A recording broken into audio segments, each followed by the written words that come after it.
y Google Play.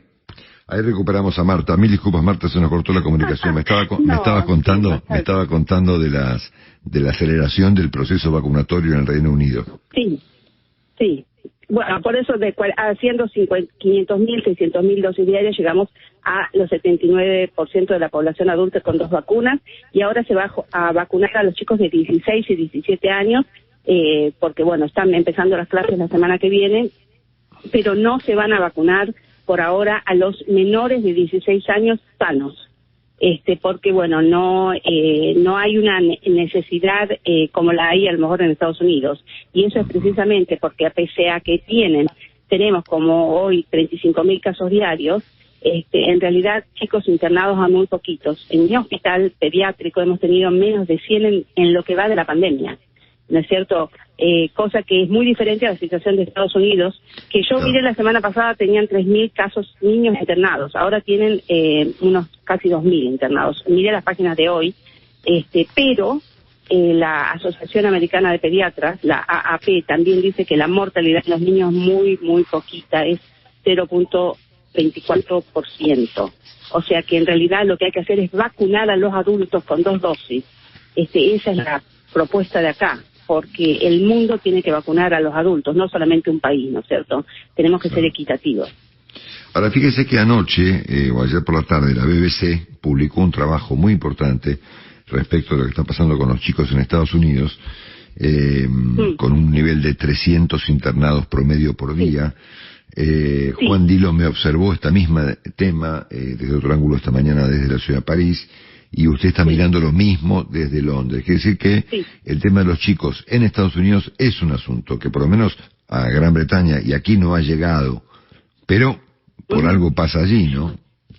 Pero Marcelo, tiene que ver con la vacunación, tiene que ver con la vacunación. Yo estaba mirando las páginas recién de Estados Unidos y en una semana tuvieron 204.000 niños infectados, y el 22,4% de los casos semanales de COVID o de coronavirus son pediátricos. Menos del 2% de los niños se hospitalizan, y entre el 0 y el 0,24% son muertes. O sea, que en realidad vos lo que tenés son 204.000 casos diarios en Estados Unidos, y obviamente tenés casos pediátricos, pero pocos resultan en muertes o hospitalizaciones. Lo que pasa es que, claro, si tenés 250.000 de casos cada día, es muchísimo. Pero lo que tenés que hacer es vacunar. Y yo he visto mapas de Estados Unidos en donde ponen los estados con pocas vacunas y son los estados que más casos tienen. Los estados con más vacunas son los que menos casos tienen. O sea que el secreto está en la vacunación de los adultos, porque es la circulación comunitaria lo que reflejan los niños, y no los niños los que sean el target del COVID. Claro. Fíjese que en Estados Unidos, yo estuve en Nueva York la semana anterior. En Nueva York, con mucha vacunación, hay pocos casos, y en Florida, con menos vacunación, hay muchos más casos. Claro. Es el mapa invertido, Fíjese cómo influye la política en esto, Marta. El gobernador de la Florida, el señor Ron DeSantis, acaba de proponer ayer miércoles, multar a las empresas que exijan vacunación a sus empleados. Increíble, sin palabras. Una locura. Pero bueno, es lo mismo que yo escucho mucho en Argentina, que se va a proponer la vacunación de todos los niños a partir de 3 años con Sinopharm. En realidad, lo que tenemos que proponer es vacunar a los adultos con 2 dosis al 99,9%. Ese tiene que ser el target, ¿no es cierto? Y vamos a ver cómo va a bajar la circulación del virus en todo el mundo, ¿no es cierto? Claro. Sí. Marta, por último, yo estoy mirando hace muchos días los números europeos y los números argentinos, y encuentro todos los días la siguiente situación. En su caso, el Reino Unido tiene 30 y pico de mil contagios diarios, y una cifra de muertos inferior a la Argentina, que tiene 5.000 casos diarios. ¿Cómo se explica eso? Bueno, eso es. Yo he hecho el mismo hace semanas, Marcelo, que yo vivo haciendo las mismas análisis diarios, y he llegado a la conclusión de que si el número de casos de Argentina pasaran al Reino Unido, tendríamos probablemente 24 fallecimientos. Y si el número de casos del Reino Unido pasaran a Argentina, habría más de 800 fallecimientos. Bueno, la realidad es que en primer lugar hay más casos que los que se dicen, pero eso ha sido histórico. ¿no es cierto? Siempre ha habido un número inadecuado de testeos. Aquí se han hecho 33 testeos para encontrar un positivo, en Argentina se estaban haciendo 4 para encontrar un positivo, o 5 para encontrar un positivo.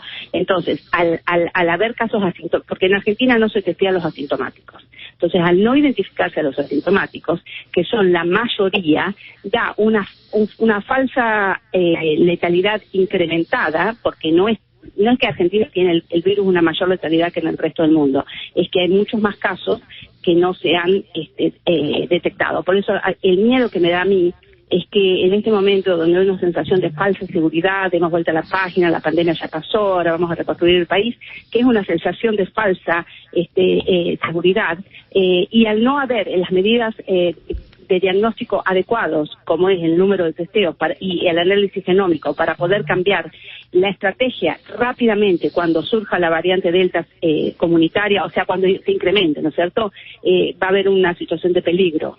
Y eso es lo que a mí me da miedo, porque se siguen haciendo pocos test. Marta, por último, fíjese que es curioso el caso argentino, ¿no? Tenemos un número de muertos muy consistente todos los días, casos evidentemente mal medidos, pero al mismo tiempo las camas de terapia intensiva, que es algo tangible, es decir, no es un número imaginario, cayó mucho la ocupación, está bajo. Entonces, es otro número que hace que la ecuación sea aún más compleja de entender. Sí, exactamente. Bueno, en realidad los números de fallecimientos uno los tiene que medir desde los 28 días de la infección. Es decir, que los números de fallecimientos de ahora son los números desde hace 28 días, y hay que ver cuál es la mortalidad de terapia intensiva, porque nosotros sabemos que un paciente que ingresa con COVID de terapia intensiva y está ventilado tiene una mortalidad alta. Por eso hay que tratar de retrasar la ventilación mecánica, por ejemplo, que eso todos los médicos lo saben, ¿no? Pero bueno, también es que hay que ver cuánto esos fallecidos, cuánto tiempo hace. Por ejemplo, yo escuché hoy que vos decías que el juez Solladí había estado 2 meses con COVID en terapia intensiva. En realidad, claro, esas caídas en terapia intensiva hay que ver, y los números hay que ver, reflejan la infección de hace cuánto tiempo, porque probablemente son infecciones de mucho tiempo, muy prolongadas, ¿no es cierto? Pero sí, eso es un dato muy interesante. Bueno, le agradecemos tanto a la doctora Marta Cohen, que está en Londres. Detuvo su paseo por Londres esta mañana. Sí, mi marido está ahí esperándome frente al palacio. Mándele un abrazo de parte de todos nosotros a su marido. Un beso, Marta. Si pasa a visitar a la reina. Bueno. Cómo no. Chao. La doctora Cohen, que fue premiada por la reina, de Inglaterra.